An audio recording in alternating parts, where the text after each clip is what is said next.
Curry Barker's obsession is basically W. W. Jacobs' The Monkey's Paw meets Fatal Attraction.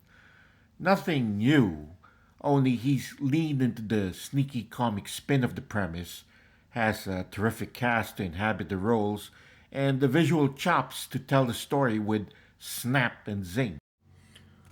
Barker's a comedian turned filmmaker in the tradition of Jordan Peele, who has always insisted that comedy and horror depend on timing. One must know how to keep tension high. One must know the precise moment when to release that tension to maximum effect. Maybe what makes Barker's story so effective is how he makes you buy into the two main characters. Nikki, as Inde Navarrete plays her, is a beauty but not a standoffish one. She's warm, she's caring, she leans into you as if what you have to say really matters, and you absolutely believe Bear would fall in love with her. Bear is sweetly clumsy, almost hopeless in his frustration at not having the courage to say what he needs to say. Johnston catches that awkwardness with all the pain of lived experience.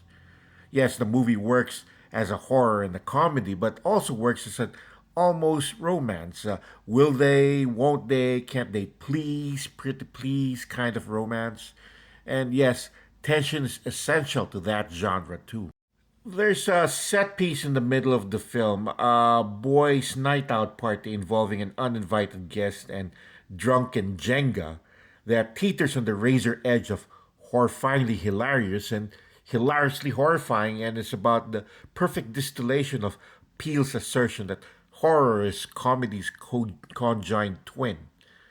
The rest of the picture doesn't maintain that peak, but does have its own satisfyingly relentless logic.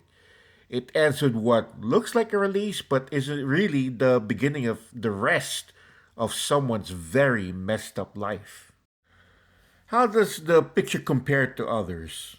It does fall short of what I feel to be the high watermark of female stalker flicks, Francois Truffaut's The Story of Adele H.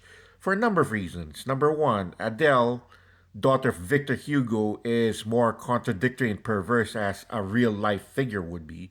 Number two, the story depends not on the supernatural or on horror effects, but on the dark splendor of Nestor Almendra's cinematography. And number three, Isabel Adjani, whose translucent skin glows on the big screen and whose sprung open eyes promise total maniacal focus. I'd even call the film's conclusion grimmer, with Adele alone and self sufficient, achieving perfection in her insanity. I liked Obsession's Nikki just fine, but compared to Adele in Truffaut's masterpiece, she's strictly minor league. And I talk more about this film in my blog with other films, Critic After Dark at blogspot.com. That's Critic After Dark at blogspot.com. Thanks.